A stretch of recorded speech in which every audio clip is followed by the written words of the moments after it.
Buongiorno a tutti, oggi è mercoledì 12 marzo 2025. A Jeddah i negoziatori statunitensi e ucraini hanno definito una proposta di pace condivisa da presentare alla Russia, di cui non sono stati tuttavia resi noti i termini precisi. Dalla dichiarazione congiunta, pubblicata a margine dell'incontro, si evince che la bozza contemplerebbe una tregua di 30 giorni rinnovabile a seconda della volontà delle parti, impegnando al contempo gli Stati Uniti a riattivare il flusso di materiale militare e dati di intelligence a favore di Kiev, indipendentemente dal raggiungimento di un accordo con Mosca. La Presidente della Commissione europea Ursula von der Leyen, impostasi per ben 3 anni come ferrea oppositrice di qualsiasi prospettiva di pace, se ne è uscita dichiarando che accogliamo con favore le notizie odierne da Jeddah sui colloqui tra Stati Uniti e Ucraina, tra cui la proposta di un accordo di cessate il fuoco e la ripresa della condivisione di informazioni di intelligence e dell'assistenza in materia di sicurezza da parte degli Stati Uniti. Si tratta di uno sviluppo positivo che può rappresentare un passo avanti verso una pace globale, giusta e duratura per l'Ucraina. Ora la palla passa alla Russia. L'Unione Europea è pronta a svolgere appieno il suo ruolo insieme ai suoi partner nei prossimi negoziati di pace. A dispetto del pur condivisibile entusiasmo suscitato dall'intensificazione dell'attivismo diplomatico, le probabilità che la Russia accetti una proposta del genere appaiono remotissime. Una tregua in condizioni di oggettive e crescente difficoltà delle forze ucraine, associata alla prosecuzione delle forniture di fondi e attrezzature militari da parte dell'Unione Europea e alla ripresa del sostegno statunitense a Kiev, delinea un quadro piuttosto simile a quello definito dagli accordi di Minsk, parimenti rivolto ad assicurare all'Ucraina una finestra temporale utile per riorganizzarsi, riarmarsi, rilanciare la produzione bellica interna, ripristinare linee logistiche e rete elettrica, allestire fortificazioni in prossimità del fronte. Un'intesa appare quindi lontanissima, a meno che proprio l'imminente visita a Mosca dell'inviato Steve Witkoff e il prossimo colloquio diretto tra il presidente Trump e il suo omologo Putin non conducano a sviluppi particolarmente significativi, cioè l'accettazione delle condizioni vincolanti poste dal Cremlino riguardo alla neutralità futura dell'Ucraina, alla revoca delle sanzioni, al riconoscimento dei territori conquistati e all'assenza di forze occidentali in territorio ucraino.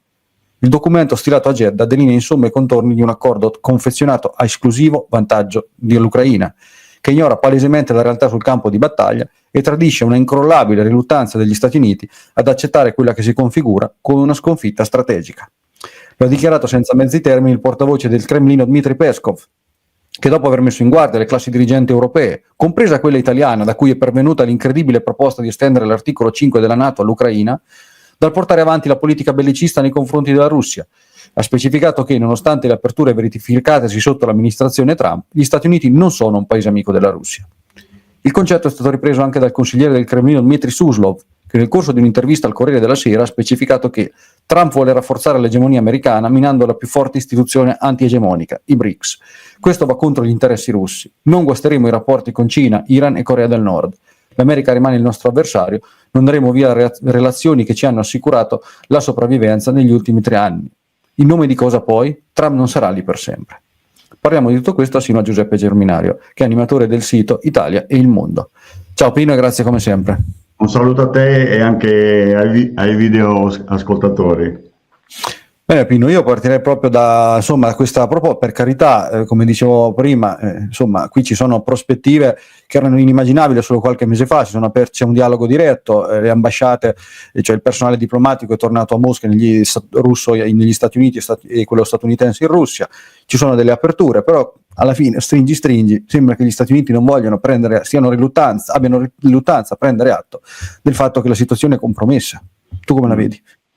Ma purtroppo, e contrariamente alle speranze che non coincidono con le aspettative, almeno per quello che mi riguarda, ma penso anche la tua stessa postura, diciamo, nella valutazione, la situazione tende al drammatico, al tragico, nel senso, diciamo, greco della cosa, non necessariamente ancora, diciamo, morte e sangue, insomma, per essere chiari, però al drammatico, nel senso che ormai gli schieramenti si devono per forza definire, stanno finendo i giochi di scenario, diciamo, di rappresentazione un po' fini a se stessi, legate, diciamo, alla recitazione, diciamo, degli eventi, e tutti saranno costretti a definire bene le cose, a cominciare da Trump, soprattutto da Trump, perché è il personaggio politico, a differenza, diciamo, dei cinesi, dei russi, di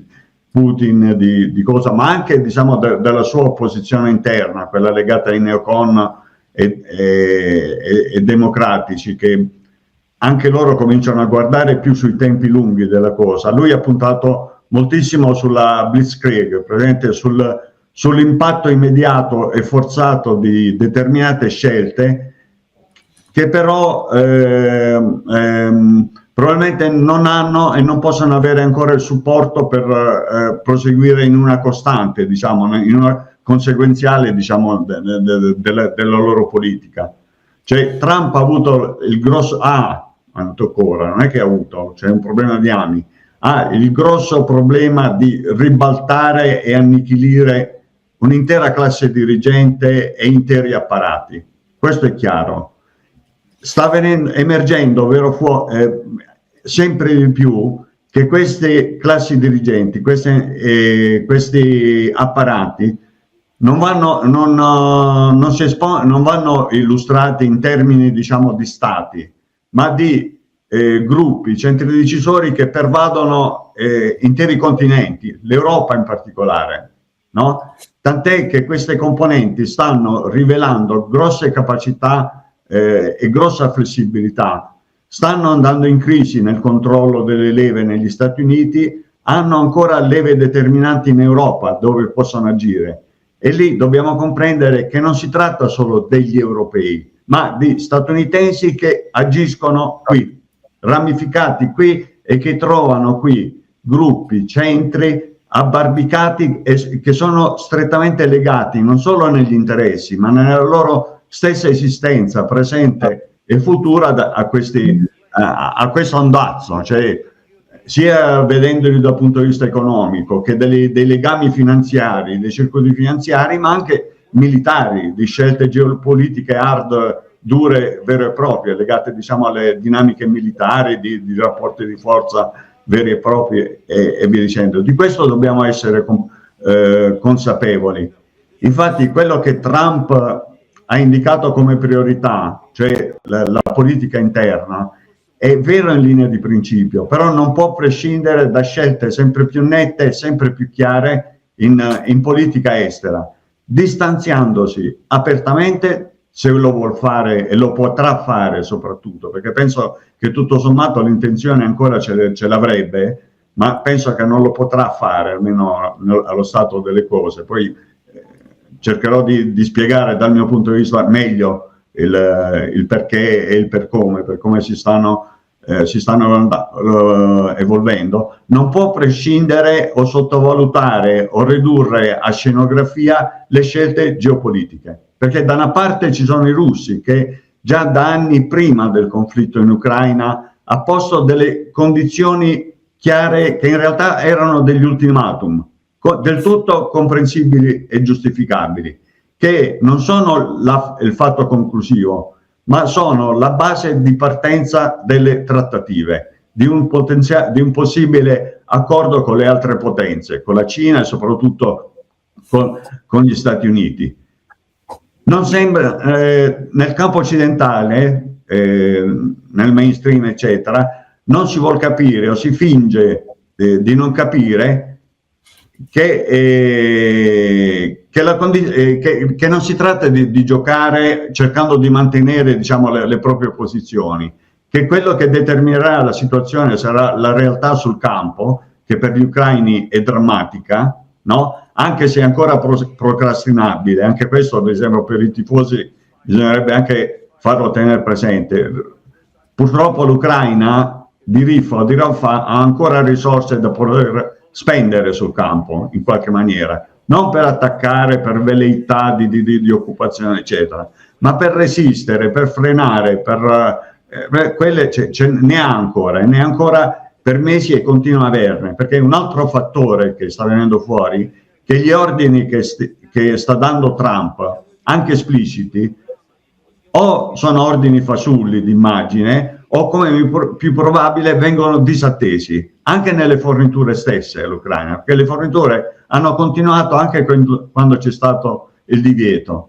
Da lì tutte le enormi contraddizioni di quelle che anche dal punto di vista della narrazione, il che è grave per gli Stati Uniti, perché è una narrazione, diciamo, estremamente contraddittoria, non porta che a un'ulteriore caduta della credibilità di quel paese, e quindi all'obbligo di ricorso alla forza se vuole mantenere l'attuale status, no? Poi magari quando entreremo nel dettaglio degli incontri di Riyadh, di come hanno posto le condizioni della tregua e via dicendo, saremo un po' più chiari, ma anche di fattori ancora molto più gravi per gli europei. Qui se dovesse andare bene e le classi dirigenti europee legate ai Soros, alla Nuland, ai demon neocon, eccetera, continuano questa postura, se dovesse andare bene, cioè se si dovesse evitare un conflitto generale, diciamo, in vari temi, che può essere economico, finanziario, anche militare, poi dipende, perché sono situazioni che a un certo livello possono diventare anche incontrollabili, comunque l'Europa ci rimetterà. Si fanno voci sempre più pesanti, gravissime, di un possibile accordo fra gli Stati Uniti e la Russia sulla ricostruzione del Nord Stream. È dal punto di vista, diciamo, geopolitico, della sicurezza, dell'autonomia dell'Europa, un fattore enorme, un paradosso enorme, cioè da un rapporto Germania-Russia disdicevole per il resto europei, però dal punto di vista continentale comprensibile, che consentiva la gestione di alcune materie prime strategiche. Si è passati, grazie a questa stupidità oltranzista degli europei, che non è casuale, però non è una cosa puramente istintiva, si sta passando a un soggiogamento di fatto dell'Europa, anche non in termini meramente economici, di guerra commerciale o di controllo politico, ma proprio esistenziale, perché qua si parla di flusso di materie prime. L'Europa ha perso e perderà ulteriormente i contatti con l'Africa. L'Algeria dall'anno prossimo ha annunciato tagli delle forniture per 2 o 3 motivi sia strutturali che legati alle scelte politiche. Se si dovesse creare questo asse sui gasdotti provenienti dalla Russia, sarebbe un altro fattore di vincolo. Manca solo il possibile vincolo e ricatto del gas, del petrolio, che dovrebbe giungere dal Mediterraneo orientale. Dopodiché il cerchio per l'Europa, sulla sua stessa esistenza, diciamo, come non esistenza reale, diciamo, non formale dei paesi europei, si chiude completamente per chissà quanti anni. Anche in caso di esito positivo per il mondo, che sarebbe quello di evitare, diciamo, una guerra, un conflitto aperto. Ecco, questo che sarebbe la catastrofe che coinvolgerebbe tutti, insomma, e al quale penso comunque sia Trump che Xi Jinping che Putin puntano ad evitare, ecco, a prescindere poi dalla possibilità che si possa evitare. Ecco, questo mi sembra come incipit di chiudere. Sì, no, ma sicuramente il punto è che dal mio punto di vista Trump non si stanca mai di ripetere che se fosse stato lui presidente nel 2022 questa guerra non ci sarebbe stata. Forse è anche vero, io non lo so, perché credo che comunque certe cose si muovano un po' al di là dei singoli presidenti. Lui stesso comunque qualcosina ha fatto per far, insomma, degenerare la situazione, la fornitura dei Javelin all'Ucraina, l'uscita dal trattato sulle armi nucleari intermedie, dal trattato sui cieli aperti. Insomma, anche lui ha gettato benzina sul fuoco, non è responsabilità. Però io, diciamo, che l'ho sempre imputata questa cosa, al fatto che comunque Trump non fosse attrezzato nel suo primo mandato. Trump avesse palesemente sottovalutato sia le sue chance di ottenere il verdetto delle urne, in primo luogo, e soprattutto la capacità di resistenza, di disinnesco che hanno gli apparati nei suoi confronti, che lo hanno letteralmente circondato, l'hanno privato di tutti i suoi alleati fondamentali, dal generale Flynn, per esempio. Lì è stata una cosa molto grave, secondo me. E quindi nel secondo mandato è sembrato essersi preparato più adeguatamente, insomma ha fatto una specie di scalata al Partito Repubblicano. Molti, per esempio, ha costretto un senatore di cui adesso mi sfugge il nome, che è un senatore oltranzista, alle dimissioni, che è una cosa un po' strana, non capita molto spesso. Abbiamo visto che Lindsey Graham addirittura ha tolto il proprio sostegno a Zelensky per, insomma, lodare la posizione di Trump. Eppure mi sembra di vedere che abbia una certa difficoltà a portare avanti una linea coerente. Il personaggio è quello che è, lo sappiamo, però insomma l'apertura va bene per la Russia, però alla fine si dovrà comunque arrivare al momento cruciale in cui il campo di battaglia ti dà torto, lo devi riconoscere, e questa cosa avrà delle implicazioni colossali, ed è lì, secondo me, che i neocon lo aspettano al varco. Tu come la vedi?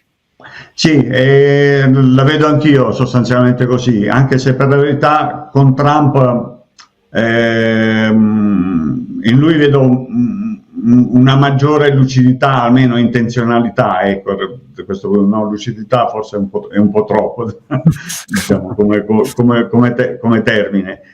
Diciamo che sta scoprendo, e dovremmo anche abituarci noi a scoprirlo in quanto analisti politici e via dicendo, che gli apparati sono molto più resilienti di quello che possa sembrare. Non si tratta nemmeno più soltanto di sostituire i 4.000 funzionari come ha più volte dichiarato lui, come ha più volte aveva dichiarato Flynn a suo tempo, ha dichiarato anche adesso mi sembra Vance in qualche maniera, la stessa Tulsi Gabbard. È qualcosa di molto più pesante, di molto più flessibile e innervato, diciamo, un po' nel mondo, ecco. È capace tra l'altro anche a legarsi a logiche di interessi apparentemente anche degli avversari, perché noi non conosciamo bene per esempio la situazione in Cina, in Russia forse la conosciamo meglio, diciamo, però sono evidenti certi tentativi di contatti per esempio con le componenti più oltranziste di quell'area, proprio perché c'è una certa sorta di cointeressenza a esasperare il conflitto, pensando che ognuno possa trarre in qualche maniera vantaggio. Poi magari può anche darsi che alla fine si risolva così la cosa, anche se non penso. Un po' come ha fatto Israele come Hamas, per esempio, che Israele per sconfiggere l'OLP, Arafat, che gli ha succeduto, pur con tutti i loro, diciamo, demeriti, perché ce l'hanno messa tutta per essere sconfitti, all'inizio ha alimentato Hamas. Ormai sono certificati i finanziamenti, i sostegni, le collusioni che hanno avuto, e che probabilmente ha anche continuato dopo a istigarlo o a secondare nelle provocazioni e nelle cose per poter in qualche maniera rispondere e giustificare il proprio oltranzismo, diciamo, su posizioni di forza, diciamo, o che ritiene di forza. Questa è una pratica comune, diciamo, nelle dinamiche politiche geopolitiche. C'è che la narrazione sta diventando molto contraddittoria, forse qui conviene entrare un po' più nel merito, tipo gli accordi di Riyadh, insomma, tra Zelensky e il diplomatico statunitense. Noi ci troviamo a un paradosso che penso che anche a un semplice lettore diventa proprio macroscopico. Qua ci troviamo di fronte a una nazione, a uno Stato, diciamo, che pretende l'egemonia mondiale o che cerca di mantenerla nei limiti del possibile tra i più saggi, che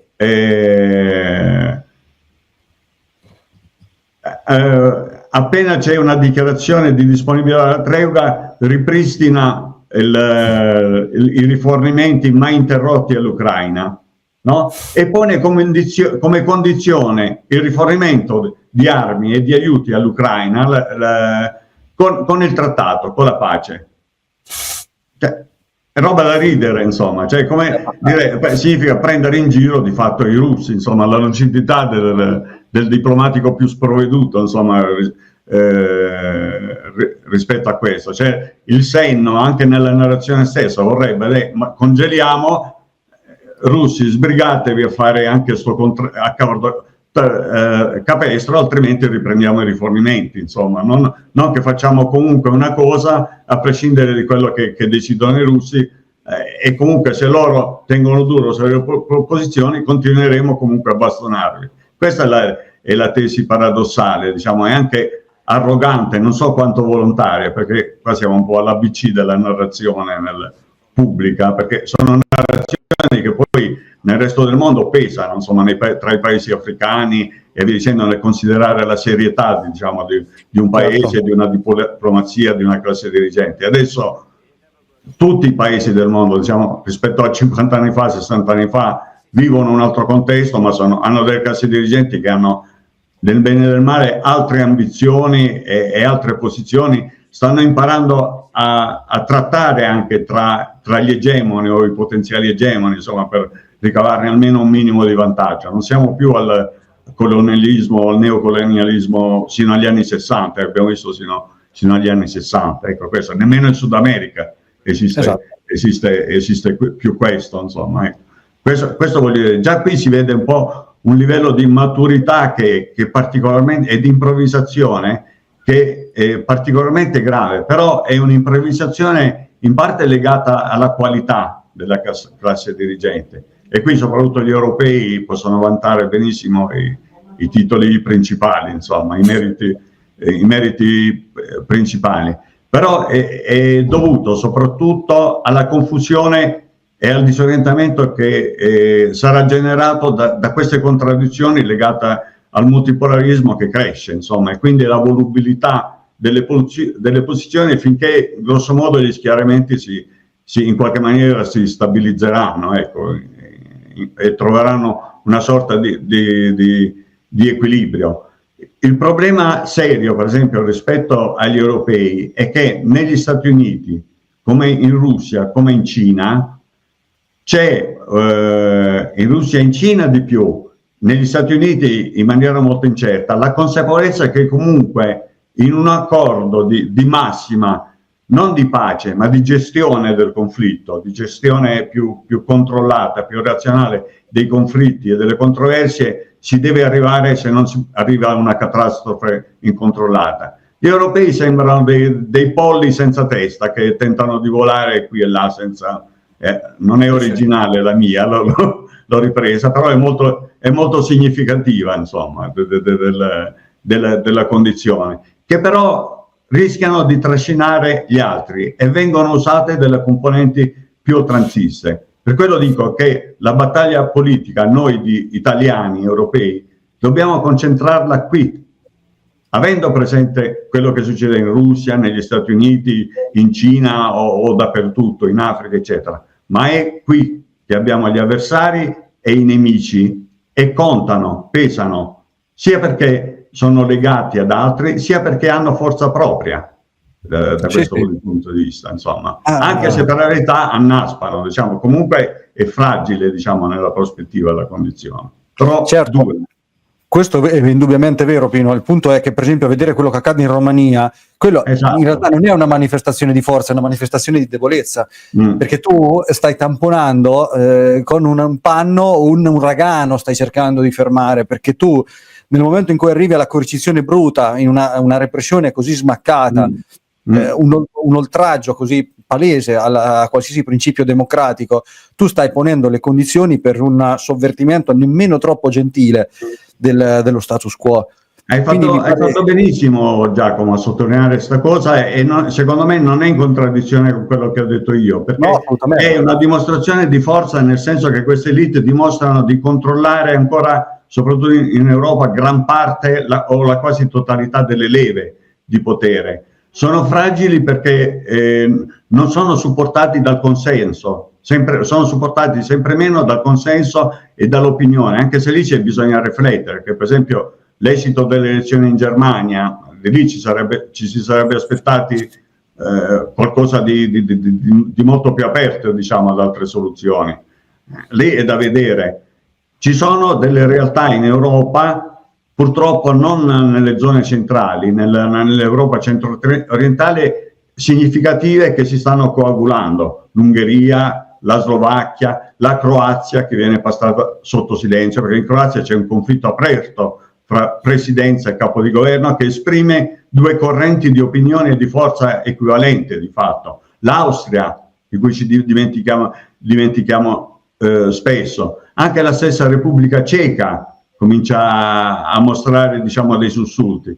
Per fortuna la Serbia comincia a non essere più drammaticamente isolata da questo punto di vista. Ebbene, questi qua si può parlare di paesini dal punto di vista delle dimensioni, anche dal punto di vista dell'isolamento geografico, perché insomma un'Ungheria accerchiata che può essere strozzata da un giorno all'altro dai rifornimenti di petrolio, eccetera. È chiaro che non è in una posizione agevole, nonostante i miracoli che riesce a fare, diciamo, con Orbán e via dicendo. Però comincia a sorgere un nucleo che non è determinante, perché le cose in Europa saranno determinanti se succederà qualcosa di serio in Germania, in Francia e in Italia. C'è poco da fare.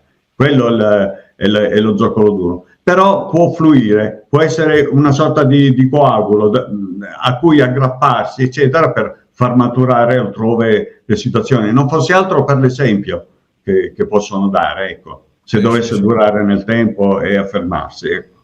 Sì, questo indubbiamente in Germania mi ha colpito, il Bundesrat Wagenknecht che rimane fuori per lo 0,03% dei voti è una cosa che mi sembra molto, molto sospetta, però del resto la Germania forse è il paese più presidiato da questo punto di vista, da quello schieramento statunitense di cui parlavi tu, cioè quello facente capo sostanzialmente ai democratici statunitensi, e non è così da oggi ma da molto tempo. Sì, è molto più controllato della stessa Italia, dal punto di vista degli apparati, delle tre forze che è dell'unica forza che ha vinto, diciamo, la seconda guerra mondiale. Quello è proprio a tutti i livelli, cioè, è terribile. Infatti non a caso che in Germania la vera forza alternativa, che però non riesce e non può esprimersi politicamente, lo vedi nel settore economico.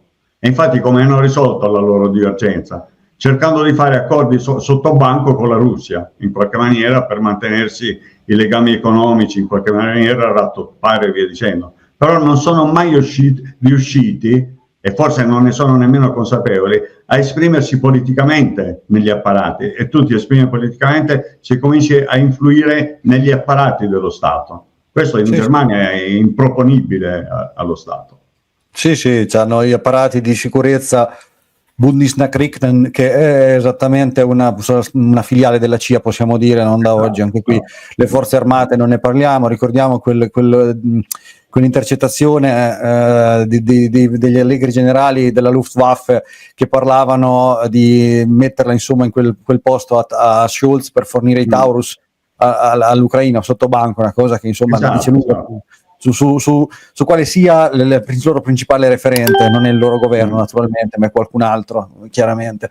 Tornando un po' anche agli Stati Uniti, Pino, a me sembra che ci sia una grossa confusione anche dal punto di vista dell'economia, perché allora io capisco la reindustrializzazione è un punto centrale, il problema è che tu non puoi reindustrializzarti e allo stesso tempo cercare di blindare il ruolo internazionale del dollaro e soprattutto cioè imporre dazi così a destra e manca su tutto e su tutti. Cioè, se tu imponi dazi all'Europa, imponi dazi al Messico, imponi dazi al Canada, imponi dazi su cose fondamentali come l'energia, cioè il Canada fornisce petrolio che poi viene raffinato negli Stati Uniti. Se tu blocchi quell'arteria stai facendo alzare i prezzi dell'energia. Se tu metti dazi sull'alluminio e sull'acciaio che non produci e non hai una prospettiva temporale ragionevole per arrivare a una produzione in grado di sostituire le importazioni, tu stai proprio sabotando alla base qualsiasi tentativo di reindustrializzazione, perché stai soltanto alzando i costi e questo mette fuori produzione. I dazi non riusciranno mai a compensare la crescente competitività del resto del mondo sugli Stati Uniti. Tu come la vedi?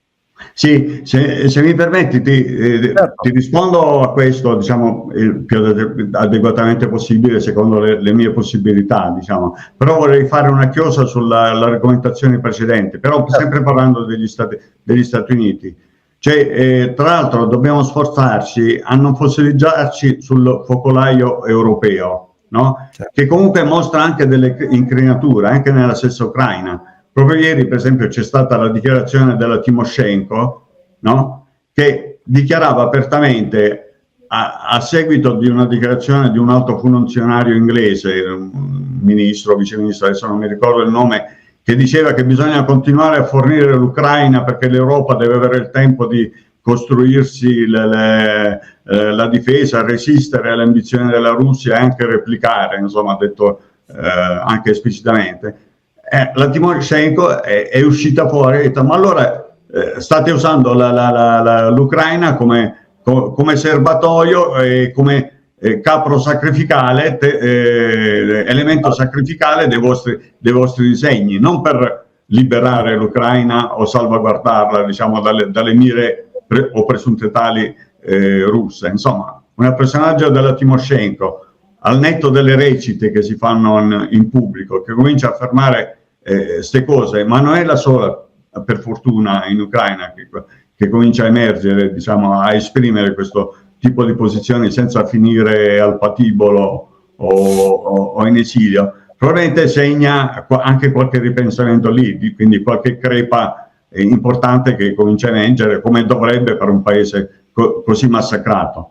Però oltre a quel focolaio c'è il focolaio del Medio Oriente e questo per esempio sono informazioni che qui in Europa non circolano, dove si sta concentrando un'enorme pressione che vuole portare allo scontro sull'Iran, proprio con un attacco, a prescindere anche dall'esito, no? dell'attacco, proprio portarlo comunque. E questo nonostante le prese di posizioni che hanno preso apertamente sia la Exet che la Gabbard, eccetera, contrarie diciamo nei loro ambienti interni, ma anche dello stesso Trump, che è riuscito un po' a tamponare, come fece anni fa, diciamo, con l'attacco che era partito all'Iran da parte di Pompeo e di Bolton, di quegli altri due ceffi, diciamo, presenti nell'amministrazione, che però purtroppo tende a oscillare anche lì dalle informazioni che si hanno, diciamo, a sbandare, ecco. E quello sarebbe distruttivo ancora più di quello dell'Ucraina, perché nell'Ucraina lo scontro è netto, cioè Russia, NATO, Stati Uniti, no? Anche se bisogna discutere degli schieramenti interni anche, non solo di stati e basta. Con l'Iran il discorso è molto più complicato, perché c'è la Cina, ci sono i paesi medio orientali, c'è la possibilità che attraverso l'Iran si crei un perno, qualcosa che consenta un accordo degli Stati Uniti, oltre che con la Russia, con la Cina stessa. Sì. Questo è.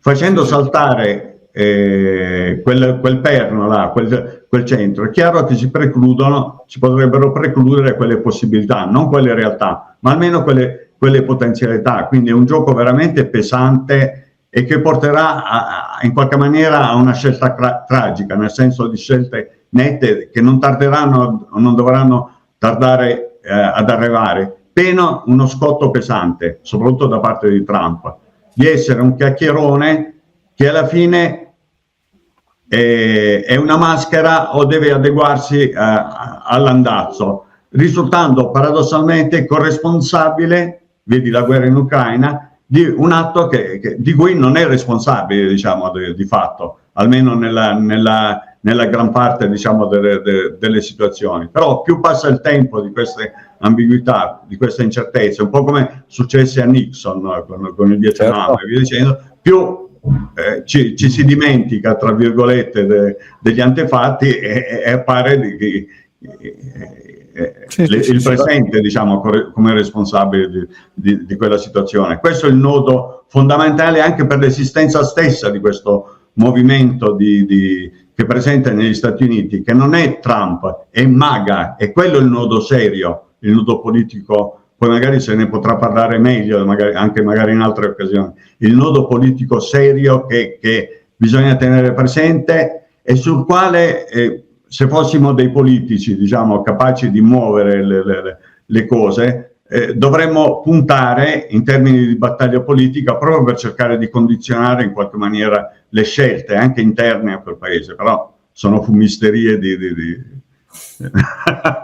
perché penso che sia io che anche te, insomma, più che parlare non riusciamo ad altro. Possiamo creare opinione, ecco, quello sì che è già importante, insomma, ecco, un retroterra culturale per far emergere quelle persone un po' più seria nello scenario, ma il limite è questo, insomma.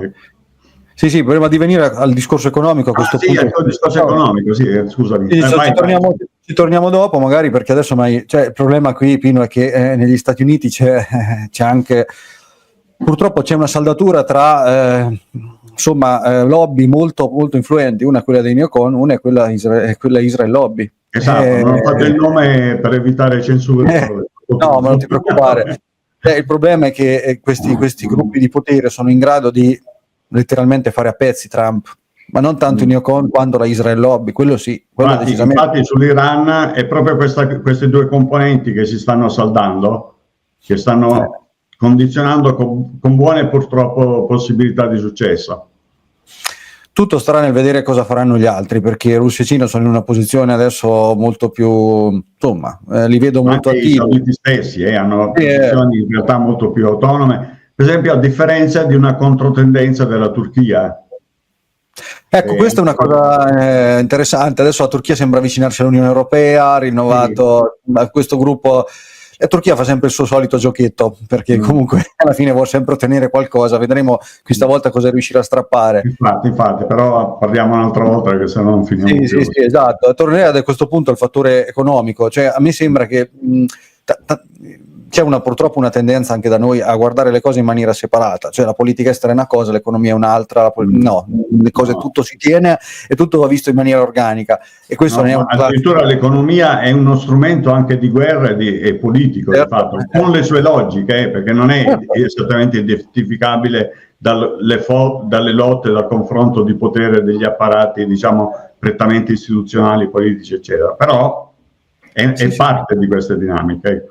Appunto, e qui mi sembra che ci sia veramente un po' di confusione da parte di Trump, un po' per quello che ti ho detto prima, cioè tu vuoi mantenere il ruolo del dollaro, però ti vuoi reindustrializzare, vuoi trasformare gli Stati Uniti in una sorta di paradiso fiscale, insomma tutto questo non mi sembra che possa essere tenuto insieme. Vedo un po' infatti emerge l'importanza del fattore politico anche in economia, quello che dicevi tu, Giacomo, no? Certo. Ma il problema della reindustrializzazione e del riequilibrio demografico e economico degli Stati Uniti, che è una società estremamente polarizzata ormai, sia geograficamente, proprio interno, sia dal punto di vista sociale, no? Con vere e proprie enormi sacche di assistenza degradata, cioè che siamo a livello di plebe, insomma, in tantissime situazioni, anche nei più grossi centri urbani delle metropoli, eccetera, che è impressionante, che influisce anche sulla solidità del paese, cioè, oltre che della il problema è che proprio questi provvedimenti non possono prescindere dalle scelte politiche. Perché? Perché i dazi di per sé hanno il vantaggio di aumentare le entrate statali, di fatto, quello è, però con delle implicazioni sull'economia, perché i dazi li pagano i cittadini dello stesso paese, di fatto. Quindi di fatto, se non utilizzati in una certa maniera e nel tempo necessario, poi dico la mia su questa in pochi secondi, di per sé non dicono nulla, possono essere un fatto negativo, insomma. Cioè, noi abbiamo visto l'esempio, per esempio, dell'impero ottomano, che è caduto perché è esposto alle sanzioni, perché non è mai riuscito nella sua esistenza a crearsi una sua base industriale seria, per dare un esempio, oltre, diciamo, alla complessità dell'istituzione e via dicendo, con una particolarità, che gli Stati Uniti devono gestire una reindustrializzazione, un riequilibrio dell'economia, regredendo dal punto di vista geopolitico, cioè da potenza egemone mondiale o presunta tale, perché in realtà non lo è mai stata, anche se in tempi irrisori, perché 10 anni nella storia, anche in un ciclo, diciamo, che sono insignificanti, diciamo, da questo punto di vista. Però è importante che deve assecondare questo processo di regressione, più o meno pilotato a seconda di chi decide lì negli Stati Uniti, cioè se concordato con gli altri oppure conseguito attraverso le batoste che danno gli altri, con delle politiche di tipo protezionistico, che non sono solo i dazi, sono le politiche industriali, le risorse che puoi mettere a disposizione per creare infrastrutture, manodopera adatta, capacità tecnologica che non è sinonimo di capacità scientifica, perché gli Stati Uniti sono ancora all'avanguardia in tanti settori dal punto di vista della ricerca scientifica e via dicendo, anche se questa stessa ricerca in realtà, se andiamo a vedere casi specifici, è stata mutuata o predata, insomma, anche dai suoi stessi amici, dal Canada, insomma. Io voglio ricordare che gli aerei a reazione che viaggiavano a 2 Mach, eccetera, dell'aeronautica militare negli anni 70, che hanno sconvolto l'aviazione, no? E i sistemi anche di combattimento, di schieramento dell'aviazione. È una tecnologia civile canadese degli anni fine 50-60, si chiamava Arrow, la tecnologia, progettata per gli aerei di linea civili, e che gli Stati Uniti sono riusciti a prelevare dal Canada apertamente, prelevare non solo i brevetti e la cosa, ma anche le stesse fabbriche, la stessa manodopera canadese erano stati trasferiti integralmente per vari motivi, cioè perché c'erano anche dei motivi difensivi, diciamo, di gestione dei rapporti con l'Unione Sovietica, integralmente negli Stati Uniti. Ma non è l'unico caso, ce ne sono diversi di questi, oltre ai meriti, diciamo, della capacità di ricerca che indubbiamente ha quel paese. Però è una cosa distinta dalle applicazioni. Ecco, sulle applicazioni gli Stati Uniti cominciano a difettare anche parecchi. Io ho un mio amico imprenditore americano, uno che si può permettere i jet privati, insomma, per farsi le vacanze, per darti delle dimensioni, che vende prodotti alimentari. Non vado oltre il particolare perché sennò poi sarebbe identificare il personaggio. Questo qui nel giro dei 3 anni ha trasformato la sua azienda, che riforniva praticamente tutti gli Stati Uniti di questi prodottini e aveva 1300 dipendenti, l'ha trasformata in un'azienda con 12 dipendenti, automatizzando tutto per dare l'esattezza delle dimensioni e anche delle implicazioni che ci saranno della tecnologia, dell'informatica e del digitale. Però per farlo non ha trovato quasi niente degli Stati Uniti, se non la tecnologia, diciamo, di intelligenza artificiale, digitale, di coordinamento delle strutture. Però i macchinari li ha acquistati tutti dall'Italia, no? Altri sistemi di logistica eccetera li ha acquistati tutti, mi sembra, dall'Europa e dalla Cina, tutti. Non ha preso niente dagli Stati Uniti semplicemente perché non c'erano, non esistono più. Questo è un fatto drammatico per un paese che pretende Ma Guido, quindi la stessa politica dei dazi, se non è suffragata dal resto, come hanno fatto la Germania nell'800, il Giappone nell'800, la Cina dagli anni 80 in poi, sfruttando la globalizzazione. Anche lì si dovrebbe fare il discorso sullo sviluppo autonomo e sulla necessità invece della proiezione all'estero per poter convertire e raggiungere la sovranità anche nell'economia, diciamo. Anche lì sarebbe tutto un altro discorso interessantissimo da fare, proprio per superare anche stereotipi che abbiamo noi, retaggio, diciamo, anche del socialismo come l'abbiamo visto in quegli anni e via dicendo. Però chiudo, se no ti soffoco. No.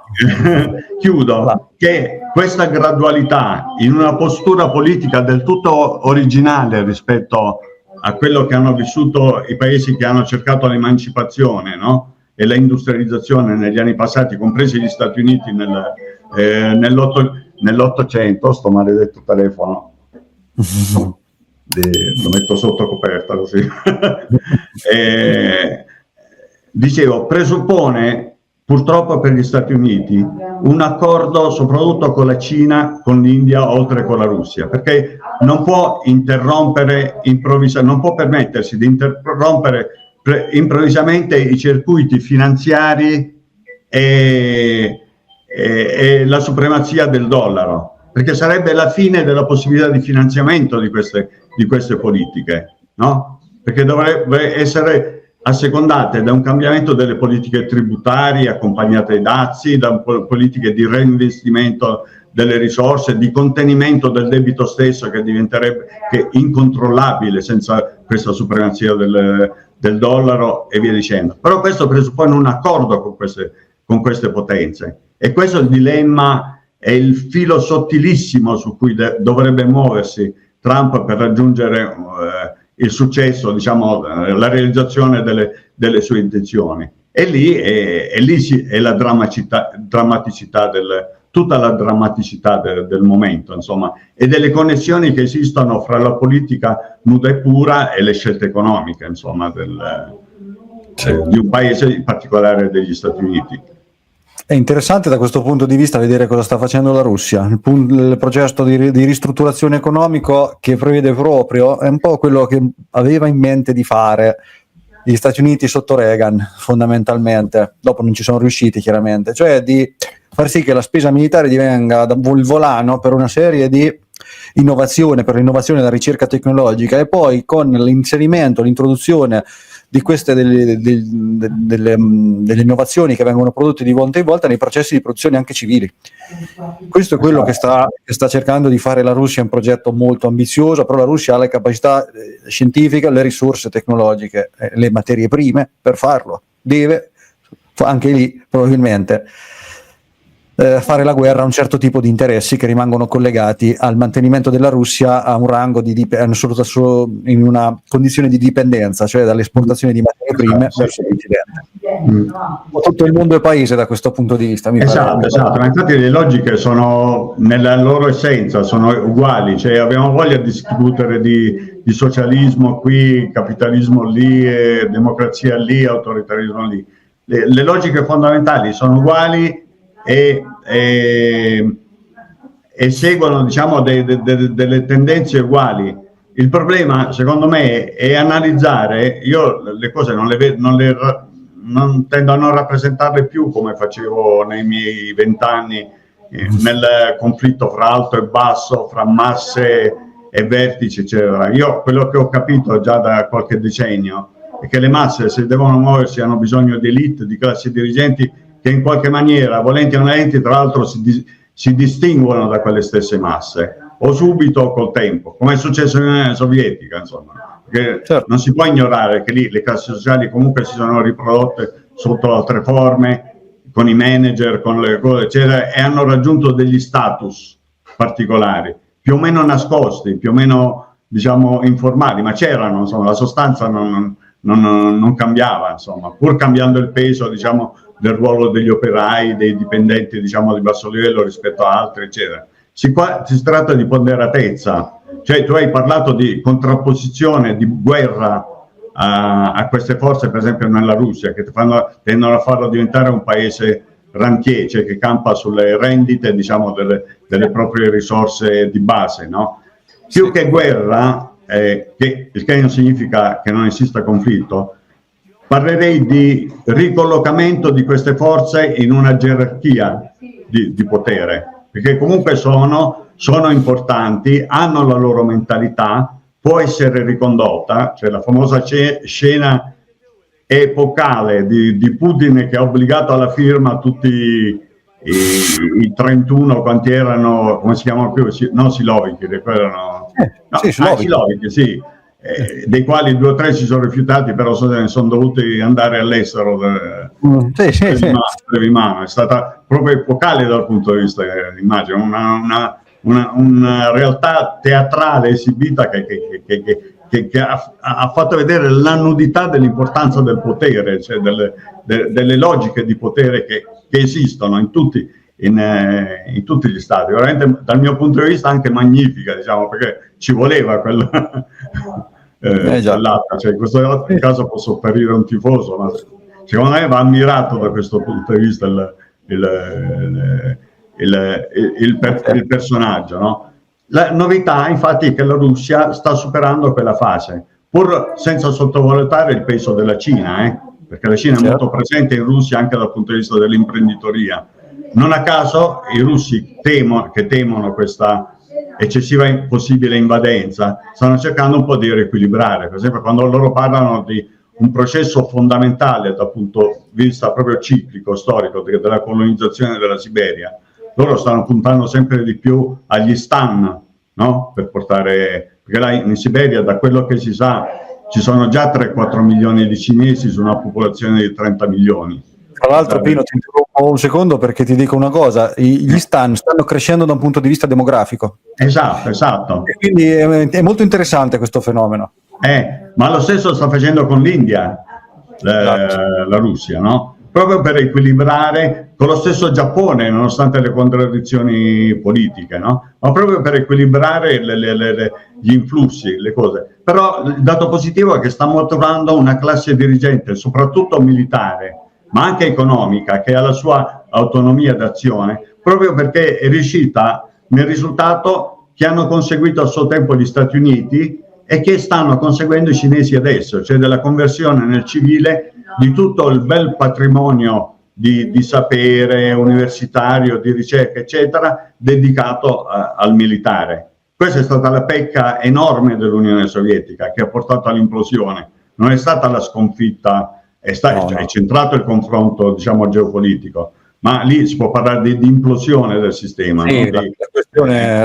la questione delle nazionalità, insomma, ci sono stati tutti sì, insieme. dico, sono state dinamiche interne, tra cui questa incapacità è stata determinante, insomma, che ha fatto saltare il sistema di pianificazione, resa una barzelletta, diciamo, di fatto rispetto alla realtà reale di quel paese e via dicendo. Adesso la Russia si sta pian piano incamminando, e lo si vede anche nelle dinamiche e nella dialettica e nello scontro politico che si sta verificando proprio con l'emersione di queste forze, insomma. Ecco.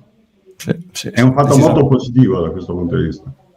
Indubbiamente, andrà studiato molto, molto, lo sto studiando con attenzione perché mi interessa molto e secondo me è un modello dovrei mettere a frutto a noi, insomma, delle conoscenze, perché è importante. Questo. Perfetto, siamo in conclusione. Vi ricordo che questo canale si regge unicamente sulle mie forze. Vi invito pertanto a prendere in considerazione la possibilità di sostenerlo qualora riteniate che il mio lavoro lo meriti. Trovate in descrizione in coda al filmato tutti i dati per procedere in tal senso, sia i riferimenti per iscrivervi al mio sito www.ilcontesto.net e il mio canale Telegram. Pino, grazie come sempre.